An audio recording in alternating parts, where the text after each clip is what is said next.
Best varicose wines చికిత్సనే పొందండి. నొప్పి లేని చికిత్స కోసం సంప్రదించండి ఎవిస్ హాస్పిటల్. నమస్తే రమగారు. నమస్తే జయ. రమగారు, పిల్లలకి సంబంధించి వాళ్ళకి కొంచెం ఒంట్లో బాగోకపోయినా లేకపోతే బాగా చదువుకోవాలన్నా భయపడుతున్నా మనం రకరకాల మంత్రాలు లేకుంటే చదువుకోవాల్సిన ఏదైనా దేవుడికి సంబంధించిన ఒక 2 లైన్లు పద్యాలు అలాంటివి నేర్పిస్తూ ఉంటాము. హనుమాన్ చాలీసా చదువుకోండి అనో భయపడుతుంటే అట్లా చెప్తాం. బాగా చదువుకోవాలంటే దానికి సంబంధించిన విధి విధానం ఉంటుంది. అయితే జీవితంలో ముందుకు వెళ్ళాలి, వీళ్ళు ఎక్కడా ఇబ్బంది పడకూడదు, అంత సాఫీగా జరగాలి, ప్రతి తల్లిదండ్రి కోరుకుంటాం కదా. వీటికి సంబంధించి ప్రత్యేకించి ఏమన్నా ఉన్నాయా రమగారు?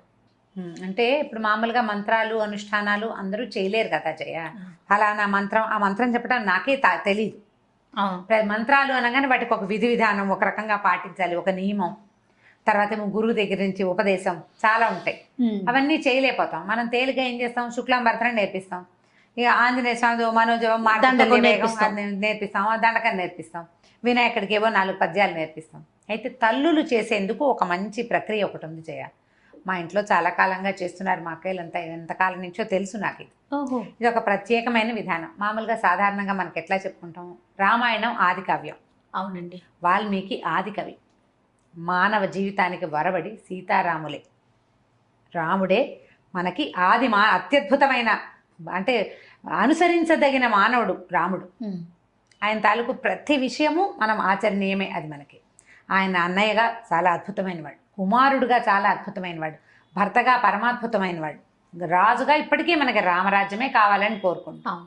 ఈ రాముని కథను రాసిన రామాయణమే మనకి ఆది కావ్యం, పరమ పవిత్రమైన గ్రంథం.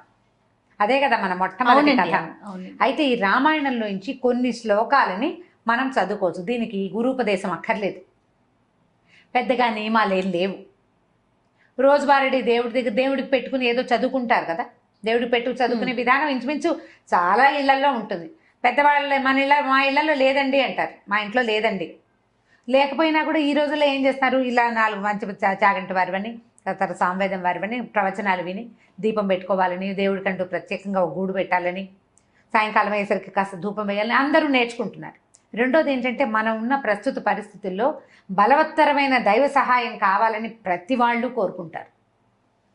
అది నేను పెద్దగా నమ్మను అని బయటికి చెప్పినా నమ్మకం అనేది లోపల భాగాల్లో ఉండేది, లోపల ఉంటుంది. అది ఎవరికి చెప్పక్కర్లేదు కూడా. అవును, నేను ఫలానా చేస్తాను, నేను మా ఇంట్లో దీపం పెట్టుకుంటాను, నేను రోజు దీపం పెడతాను అని ఎవరికైనా ఎందుకు చెప్పాలి? నేను అన్నం తింటాను అని చెప్పం కదా మనం. సహజంగా జరిగేది. దీపం పెట్టుకోవటము, దండం పెట్టుకోవటము కూడా అత్యంత సహజమైనవి. దండం పెట్టుకోవడం సహజం, దీపం పెట్టుకోవడం కూడా అలాగే, మరీ సహజం. అది అలాగే అయిపోయింది. ఇప్పుడు దీపం పెట్టుకోకపోయినా ఒట్టిగా ధూపం వెలిగించిన, అగరవత్తి వెలిగించి దేవుడి పటం, ఏదైనా ఒక రాముల వారి పటము, ఒక వెంకటేశ్వర స్వామి పటము లేని ఇల్లు ఉంటుందా? హిందువుల ఇళ్లలో ఉండదు. ఎవరో ఏదో ఒక స్వామి దేవాలయం ఖచ్చితంగా ఉంటుంది. ఓ బాబా గారని, ఒక వినాయకుడని, ఓ కృష్ణుడని, ఓ రాముల వారని, ఓ నరసింహస్వామిని, ప్రతిమైన ఉంటుంది. ఖచ్చితంగా ఒక్క దేవుడి ఫోటో అయినా ఉంటుంది. ఏ శుక్రవారమో శనివారమో ఎప్పుడో ఒకప్పుడు ఓ దండం పెడతాం. ఏదైనా భయం వేసినప్పుడు దేవుడా అని దండం పెట్టుకోవడానికి కూడా ఒక ప్రతిమ కావాలి మనకి. అవును. ఇట్లా ఎంతో కొంత చేసుకునేవాళ్ళు.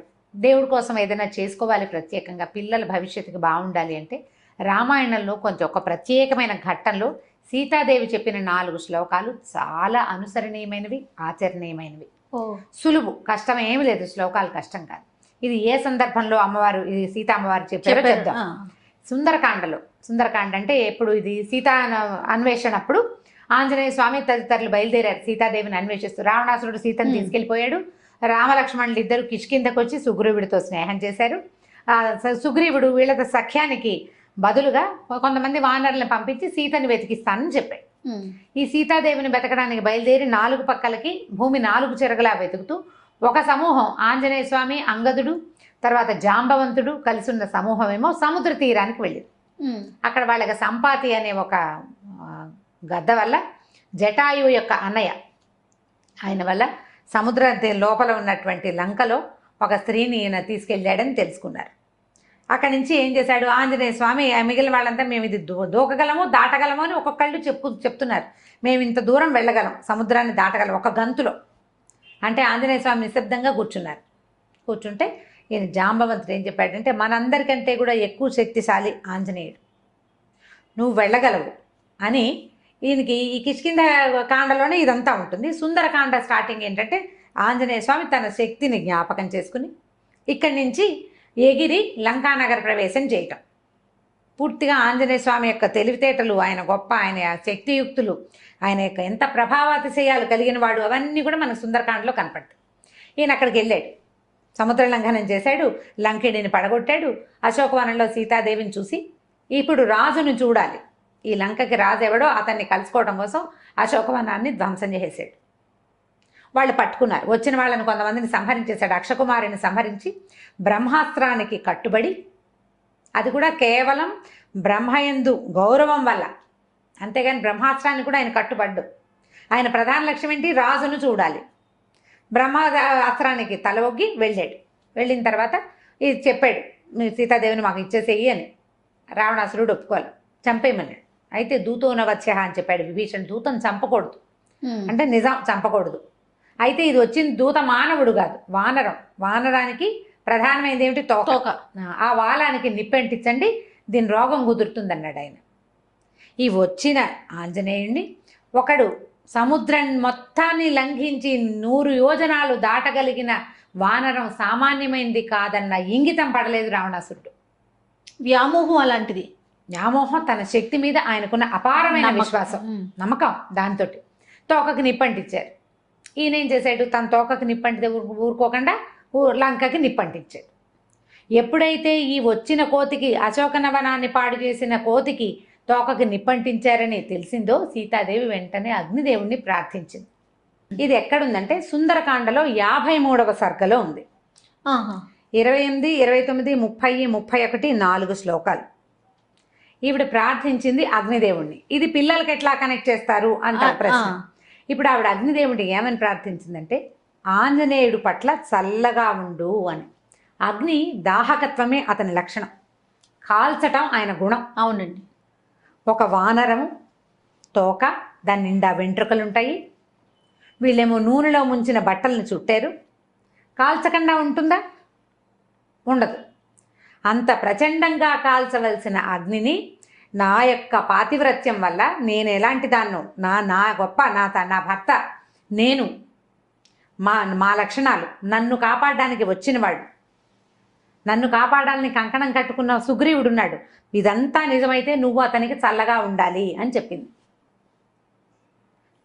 రాముడి గురించి చెప్తుంది. యద్యస్తి పతి శుశ్రూష యద్యస్తి చరితం తపః యది చాస్యేకపత్నీత్వం శీతోభవ హనుమత అని. సీత కాదు, సీత మెలికశ. యద్యస్తి పతి శుశ్రూష, నేను నా భర్తకి శుశ్రూష చేసి ఉంటే, యద్యస్తి చరితం తపః, నేను చేసిన తపస్సు ఏదైనా ఉంటే, యది చాస్తి ఏకపత్నీత్వం, నా భర్త ఏకపత్ని వ్రతుడైతే, సీతోభవ హనుమత, ఆంజనేయుడికి చల్లగా ఉండు అని.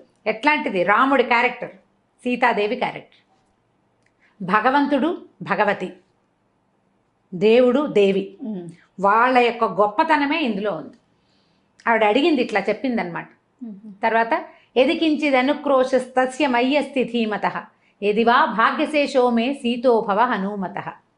ఎదిగంటే నా పట్ల నా భర్తకి బాధ ఉంటే, నా మీద అనుక్రోశం, అయ్యో నేను ఇలా తప్పిపోయాను, నేను నన్ను ఎవరో తీసుకుపోయారన్న దుఃఖం నా భర్తకుంటే, ఆయనకు ఉందా లేదా? ఎంత బాధపడుతున్నాడు సీతాదేవి కోసం. వాడి మహా నరకం అనుభవించాడు రాముడు ఆమె లేకపోవటం వల్ల. ఎదివా భాగ్యశేషం, నా గనక కొంచెమైనా అదృష్టం ఉంటే ఇతనికి చల్లగా అవ్వాలి నువ్వు. బా, ఆవిడ అదృష్టం ఏమిటి? ఆంజనేయ స్వామి రావడం.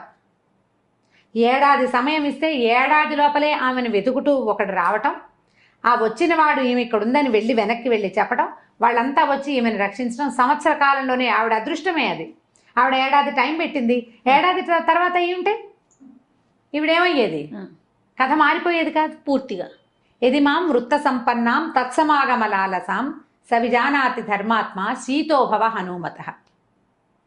ఇప్పుడు నేను ఎలా ఉన్నానంటే, భర్తని కలుసుకోవాలన్న ఇదే ఉంది నా మనసులో.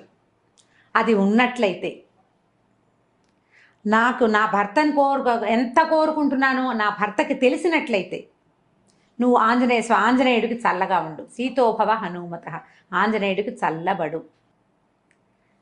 ఇప్పుడు రాముల వారికి సీతాదేవి మీద ఎంత ప్రీతి, ఎంత ప్రగాఢమైన అనురాగం ఉన్నాయో సీతాదేవికి అంతే లెవెల్లో ఉంది. అందుకని ఆవిడ అక్కడ రాజ్యశోభని వదిలిపెట్టేసి రాజ్యంలో ఉండకుండా ఈవిడ నీకేం అభ్యంతరం లేదు నువ్వు ఉండమన్నారు, అయినా సరే నేను ఆయనతో ఉండనని పాటు వనవాసానికి వచ్చేసింది.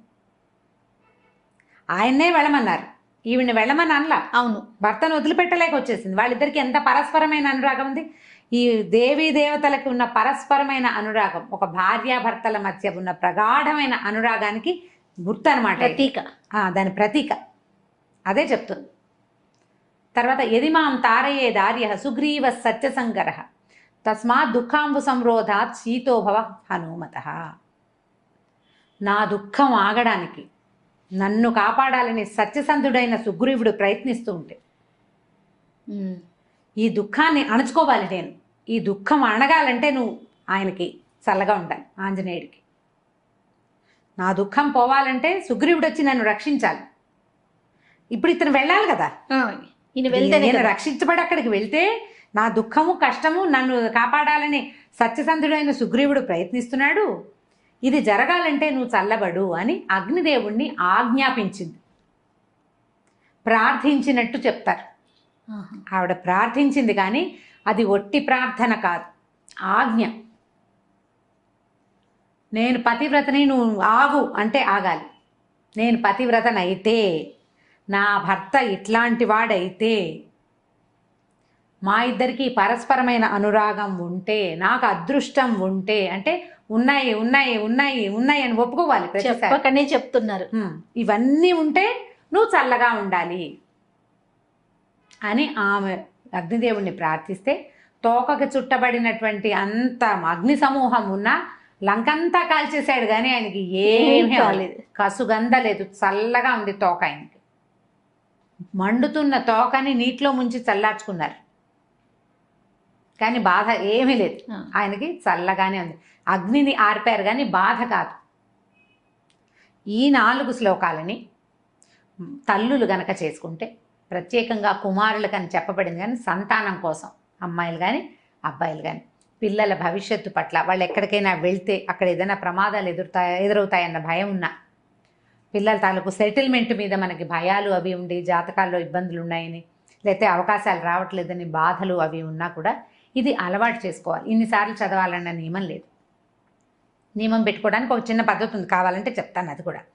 రోజువారీ మనం చదువుకునే స్తోత్రాల్లో ఈ 4 శ్లోకాలు చదువుకోండి. చాలా సింపుల్. 53వ సర్గలో ఉన్నాయి. తప్పకుండా 28, 29, 30, 31 డిస్క్రిప్షన్ బాక్స్లో పెడదాం ఈసారి. లాస్ట్ టైం పెట్టలేదని అందరు అడిగారు. ఈ శ్లోకాలు 4 వితౌట్ మిస్టేక్స్ పెడదాం తప్పకుండా. సో ఇవి గనక చదువుకుంటే పిల్లల భవిష్యత్తుకి భయం ఉండదు, భద్రత ఉంటుంది. భగవంతుడు వాళ్ళ వెనకాల నిలబడి కాపాడతాడు. రామాయణంలో ప్రతి అక్షరము మంత్రమేనని చెప్తారు. ప్రతి శ్లోకానికి దానికి ప్రత్యేకమైన శక్తి ఉంది. ఈ 4 శ్లోకాలకి ఉన్న శక్తి ఏంటంటే కాల్చవలసిన అగ్ని చల్లబడిపోవటం. అగ్ని చల్లబడిపోయిందంటే చూడండి, ఇప్పుడు సీతాదేవి ఆంజనేయ స్వామి కోసం కోరింది, ఒక తల్లి కుమారుడు కోసం కోరింది. అట్లా మనం గనక మన పిల్లల కోసం కోరుకుంటే ఈ పని అవుతుంది. ఒకవేళ మనకి ఏదైనా ప్రత్యేకమైన సమస్య అలా ఉందనుకోండి, 40 రోజులు పెట్టుకోండి. అది ఎట్లా చేయాలంటే ఈ పిల్లల జన్మ నక్షత్రం నాడు మొదలుపెట్టి 40 రోజుల పాటు రోజుకి ఇన్నిసార్లు అని, అది మీరు 11 సార్లు పెట్టుకోవచ్చు, 21 సార్లు పెట్టుకోవచ్చు, 40 సార్లు కూడా పెట్టుకోవచ్చు. ఈ 40 రోజులు అయిన తర్వాత ఎక్కడైనా ఒక ఆంజనేయ స్వామి దేవాలయంలో పానకం చేయించటము, ఏ వడమాల వేయించటము, ఆకుపూజ చేయించటము, అట్లా ఏదైనా చేసుకోవచ్చు. నిత్యము ఇట్లా 40 సార్లు అట్లా ఎక్కువ సార్లు చేస్తున్నారనుకోండి, ఓ చిన్న గ్లాసు బల్ల పానకాన్ని నివేదనగా పెట్టండి ఆంజనేయ స్వామికి. చాలా ఫలితం లభిస్తుంది. వీటితో పాటుగా శ్రీరామనామాలు చదువుకోండి. ఇవి చదివాక శ్రీరామ జయరామ సీతారామ అట్లా తారక మంత్రాన్ని కనుక చదువుకుంటే ఎక్కువ సార్లు మంచి శాంతిగా ఉంటుంది, చాలా ఉపయోగపడుతుంది. ఇప్పుడు మనం ఎలా అంటే ఇలా ఏదైనా ఒక శ్లోకాన్ని ఒక స్తోత్రాన్ని సొంత విషయాల కోసం వాడుకోవచ్చా అని ప్రశ్న వస్తుంది సాధారణంగా. తప్పకుండా వాడుకోవచ్చండి. మహర్షులు మనకు అందించింది మన జీవితాలు బాగుపడటం కోసమే. ఇప్పుడు దుర్మార్గుడైన కుమారుని కాపాడాలని అలాంటి భావాలతో ఉన్నా కూడా పిల్లలకి సజావైన ప్రవర్తన. కరెక్ట్ రమ్మగారు. వాడు దుర్మార్గుడు, వాడు ఏదో చెడ్డ పని చేశాడు, వాడు రక్షించబడాలి, వాడు జైలు బాగా అయిపోకూడదు, ఏదో దొరికిపోకూడదు అని భావించి మీరు చదువుకుంటున్నారు అనుకోండి. అది కూడా తల్లుల ఇంటెన్షన్ ఏంటి, నా పిల్లాడు బాగుండాలని. బాగుపడతారు పిల్లలు. దుష్ప్రవర్తన ఉన్న పిల్లల కోసం కూడా ఇది తల్లులు గనక చేస్తే వాళ్ళ ప్రవర్తనలో కూడా మార్పులు వస్తాయి, చాలా ఉపయోగపడుతుంది. మనకి పూర్వం నుంచి పెద్దవాళ్ళు చెప్తున్నదే, రామాయణ అంతర్గత శ్లోకాలు ఇట్లా చాలా చోట్ల మనకు చెప్పబడతాయి. ఇది ఎక్సలెంట్గా పిల్లలకి సహాయకారిగా ఉంటుంది, తల్లులకి మనోధైర్యాన్ని ఇస్తుంది. ఆలోచించి చేసుకోండి నిదానంగా. చాలా అద్భుతమైన విషయం చెప్పారు రమ్మగారు. నమస్తే. నమస్తే చెయ్యి.